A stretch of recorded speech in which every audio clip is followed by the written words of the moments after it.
우리는 살면서 수많은 사기와 배신, 그리고 크고 작은 거짓말들에 노출됩니다.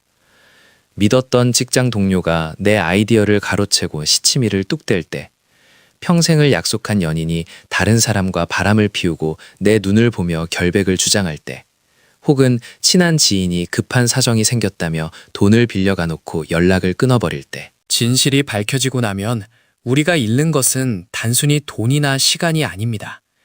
가장 비참하고 뼈아픈 것은 내가 그렇게 바보 같았나? 사람을 보는 내 눈이 고작 이것밖에 안 됐나 하며 스스로를 깎아내리는 지독한 자괴감입니다. 나중에 땅을 치며 후회할 때 우리가 공통적으로 하는 말이 하나 있습니다. 생각해보면 그때 그 사람 눈빛이 왠지 쎄하더라니. 맞습니다. 여러분의 그 직감은 결코 틀리지 않았습니다. 단지 그 직감을 명확한 확신으로 바꿔줄 과학적인 근거와 심리학적인 지식을 몰랐을 뿐입니다. 상대방이 작정하고 나를 속이려 들 때 우리는 속수무책으로 당해야만 할까요? 그렇지 않습니다.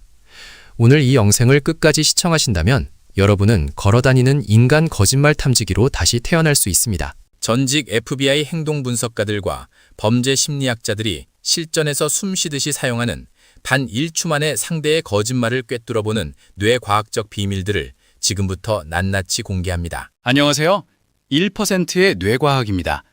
본격적인 이야기에 앞서 한 가지 흥미로운 뇌과학적 사실을 짚고 넘어가야 합니다.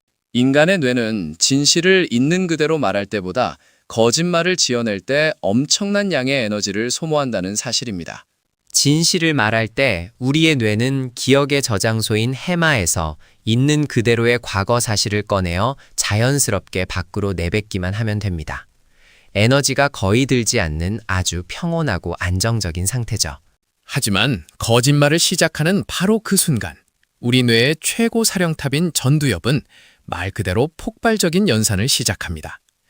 가짜 스토리를 논리적으로 지어내야 하고, 동시에 내가 예전에 했던 말과 모순되지 않는지 실시간으로 검열해야 하며, 무엇보다 내 거짓말을 듣고 있는 상대방의 표정과 반응까지 끊임없이 살피고 분석해야 합니다.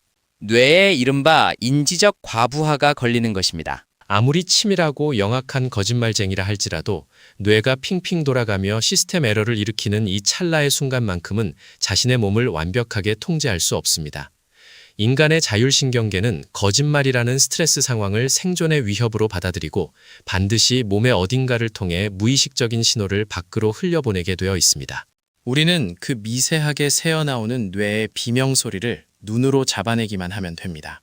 첫 번째로 주목해야 할 신호는 바로 시선의 역설과 눈 깜빡임의 비밀입니다.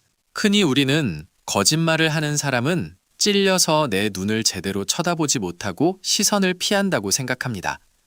이것은 대중매체가 만들어낸 가장 흔한 착각 중 하나입니다. 물론 어설픈 거짓말을 하거나 평소 거짓말에 익숙하지 않은 순진한 사람들은 죄책감 때문에 눈을 피할 수 있습니다. 하지만 작정하고 여러분을 속이려는 사기꾼이나 영리한 거짓말쟁이들은 오히려 평소보다 훨씬 더 뚫어지게 당신의 눈을 응시합니다. 왜 그럴까요? 상대방이 내 거짓말에 제대로 속아 넘어갔는지 실시간으로 확인하려는 뇌의 통제 본능 때문입니다. 또한 스스로 속이 찔리기 때문에 역으로 난 이렇게 당당하게 내 눈을 맞출 수 있을 만큼 결백해 라는 것을 과시하려고 부자연스러울 정도로 시선을 고정하는 것입니다. 이것을 심리학에서는 과잉보상 행동이라고 부릅니다. 이때 여러분이 진짜로 집중해서 관찰해야 할 것은 시선의 방향 자체가 아니라 바로 눈 깜빡임의 속도와 패턴입니다. 사람은 거짓말을 머릿속으로 지어내는 그 순간에는 인지적 부담이 극에 달해 무의식적으로 눈 깜빡임이 멈춥니다.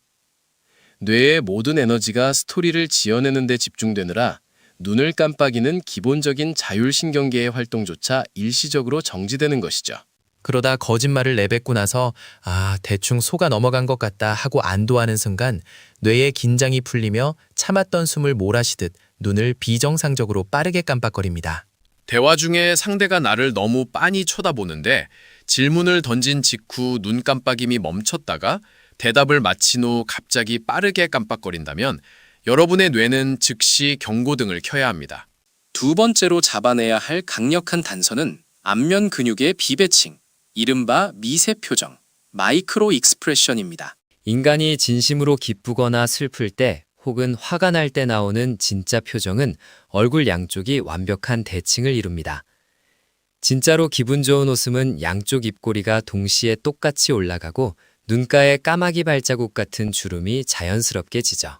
하지만 거짓말을 할 때는 뇌가 감정을 억지로 꾸며내기 때문에 미세한 안면 근육 수백 개를 완벽하게 통제하지 못합니다. 그 결과 0.2초라는 아주 짧은 순간 동안 표정이 비대칭으로 튀어나오는 현상이 발생합니다. 여기서 가장 소름 돋고 주의 깊게 봐야 할 표정이 바로 한쪽 입꼬리만 실룩거리며 찰나의 순간 살짝 올라가는 비웃음 또는 경멸의 표정입니다. 폴 에크먼 같은 세계적인 범죄 심리학자들은 이를 거짓말쟁이의 환희, duping delight라고 부릅니다. 내가 이 멍청한 사람을 완벽하게 속여넘기고 있다는 무의식적인 우월감, 들키지 않고 상황을 모면했다는 아슬아슬한 쾌감이 뇌의 변연계를 자극해 아주 찰나의 순간 한쪽 입꼬리로 새어나오는 것입니다. 진지하게 변명을 늘어놓거나 슬픈 척 동정심을 유발하던 사람이 대화 중간이나 끝자락에 아주 짧은 순간 한쪽 입꼬리만 올라가는 썩소를 짓는다면 방금 한 그 말이나 감정은 100% 철저히 계산된 거짓말입니다. 세 번째 단서는 몸의 얼어붙음, freezing과 진정 행동, pacifying behavior입니다. 동물의 왕국을 떠올려 보십시오. 약한 초식 동물이 포식자를 마주치면 가장 먼저 어떻게 할까요? 도망치기 전에 일단 들키지 않으려고 숨조차 쉬지 않고 몸을 굳혀버립니다. 거짓말을 하는 사람의 뇌도 이 원시적인 생존 반응과 똑같이 작동합니다. 자신의 거짓말이 발각될지도 모른다는 극도의 스트레스 상황에 처하면 뇌는 즉각적으로 투쟁, 도피, 경직 반응 중 경직, 즉 얼어붙음을 선택합니다. 평소에 손짓을 많이 쓰며 활발하게 말하던 사람이 당신이 특정 질문을 던진 순간 갑자기 팔을 몸에 바짝 붙이고 미동도 없이 말하거나 제스처가 완전히 사라지고 손을 허벅지 아래로 꽉 숨긴다면 뇌가 비상사태를 선포했다는 결정적인 증거입니다. 거짓말을 들키지 않기 위해 몸의 움직임을 최소화하여 상대의 눈에 띄지 않으려는 무의식적인 방어기제입니다. 이와 동시에 거짓말을 할 때는 자율신경계 중 교감신경이 극도로 흥분하여 체온이 올라가고 혈압이 상승합니다. 심장 박동이 빨라지면서 코끝이나 귀, 목 뒷부분의 미세 혈관이 팽창하여 혈류량이 급증하게 되죠. 이 과정에서 히스타민이 분비되어 피부에 미세한 간지러움을 느끼게 됩니다. 상대방이 변명을 하면서 무의식적으로 코를 만지작거리거나 목덜미를 극적이고 넥타이나 옷깃을 자꾸 느슨하게 만드는 등 스스로의 긴장감을 진정시키려는 행동을 반복한다면 지금 그의 뇌는 엄청난 압박감에 시달리고 있다는 뜻입니다. 빌 클린턴 전 미국 대통령이 모니카 르윈스키 스캔들과 관련해 대배심에서 증언할 때 거짓말을 하는 특정 구간에서 코를 만지는 횟수가 급격히 증가했다는 것은 행동심리학계에서 너무나도 유명한 일화입니다. 네 번째로 주의 깊게 살펴야 할 것은 언어적 거리 두기와 불필요한 정보의 과잉입니다. 거짓말쟁이들은 행동뿐만 아니라 말의 구조에서도 흔적을 남깁니다. 진실을 말하는 사람은 굳이 자신을 방어할 필요가 없기 때문에 질문에 대해 짧고 명확하게 핵심만 대답합니다. 하지만 거짓말을 하는 사람의 뇌는 방어가 최우선 목적입니다. 그래서 질문을 받았을 때 머릿속으로 시간을 벌기 위해 당신의 질문을 앵무새처럼 그대로 따라하는 경향이 있습니다. 예를 들어 어젯밤 10시에 어디 있었어? 라고 물었을 때 어젯밤 10시에 내가 어디 있었냐고? 나는 하면서 시간을 버는 식이죠. 또한 거짓말쟁이들은 무의식적으로 거짓말의 대상이나 사건으로부터 자신을 심리적으로 분리시키려 합니다. 그래서 나 또는 내라는 1인칭 대명사의 사용을 피하고 철저히 제3자의 입장에서 말하려는 언어적 거리두기, linguistic distancing을 시도합니다. 가장 대표적인 특징은 묻지도 않은 불필요하고 디테일한 정보를 지나치게 많이 쏟아낸다는 것입니다.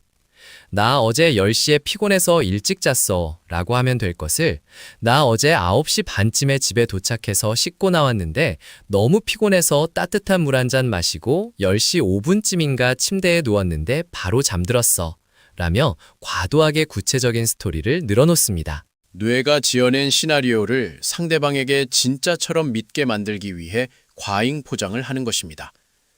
진실은 단순하지만 거짓은 항상 복잡하고 말이 많습니다. 지금까지 상대의 거짓말을 1초 만에 꿰뚫어보는 강력한 뇌과학적 단서들을 살펴보았습니다. 부자연스러운 시선 처리와 눈 깜빡임의 정지, 0.2초 스쳐가는 비대칭적인 경멸의 표정, 갑자기 얼어붙는 몸짓과 스스로를 달래는 진정 행동, 그리고 묻지 않은 디테일을 늘어놓는 과도한 설명까지. 이 원리들만 정확히 이해하고 숙지하셔도 앞으로 살아가면서 인간관계에서 어이없이 속거나 호구 잡히는 일은 획기적으로 줄어들 것입니다. 여러분은 타인의 속마음을 투시하는 강력한 심리적 엑스레이를 장착하게 된 것과 다름없습니다. 하지만 이 강력한 기술을 실전에서 제대로 활용하기 위해 반드시 절대적으로 명심해야 할 대원칙이 하나 있습니다. 바로 상대방의 평소 행동 패턴, 즉 기준선을 먼저 파악해야 한다는 것입니다. 사람마다 고유한 뇌의 배선과 신경계의 반응 속도가 다릅니다. 원래 눈을 잘 마주치지 못하고 시선 처리가 불안한 내향적인 사람도 있고, 비염이나 피부염 때문에 평소에도 코와 얼굴을 자주 만지는 사람이 있으며, 수다스럽게 디테일한 이야기를 늘어놓는 것을 좋아하는 성향의 사람도 있습니다. 만약 이런 사람들의 평소 기준선을 파악하지 않고 오늘 배운 단서 하나만 포착했다고 해서 무작정 너 거짓말하고 있지? 라며 거짓말쟁이 프레임을 씌운다면 그것은 통찰력이 아니라 폭력이고 오만입니다. 따라서 누군가의 거짓말을 판별하고 싶다면 먼저 스트레스가 전혀 없는 일상적이고 편안한 대화, 날씨, 점심 메뉴, 취미 등을 나누며 그 사람의 평소 눈 깜빡임 속도, 미소의 대칭성, 제스처의 크기 등을 관찰하여 기준선을 설정해야 합니다. 그런 다음 당신이 확인하고 싶은 중요한 질문이나 압박 질문을 던졌을 때 평온했던 기준선에서 얼마나 급격하고 극적으로 행동 패턴이 벗어나는지를 관찰하는 것이 핵심입니다. 일상적인 대화에서는 자연스럽던 사람이 특정 주제에서만 갑자기 얼어붙고 입꼬리가 실룩거리며 눈 깜빡임이 멈춘다면 그때는 여러분의 합리적인 의심을 확신으로 바꿔도 좋습니다. 행동심리학과 뇌과학은 남을 함부로 정죄하고 의심병 환자처럼 살기 위해 배우는 학문이 아닙니다.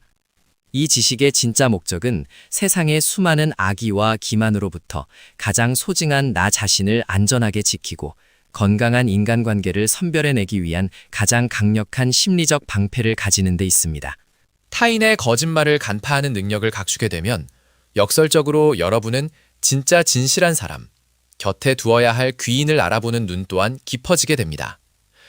오늘부터 거창한 분석을 하려 하기보다는 주변 사람들과 대화할 때 그들의 미세한 표정과 행동의 변화를 가만히 그리고 따뜻한 시선으로 관찰하는 연습을 시작해 보십시오. 그동안 귀에 들리는 말에만 집중하느라 전혀 보이지 않았던 사람들의 진짜 속마음, 뇌가 외치는 무의식의 목소리가 투명하게 보이기 시작할 것입니다.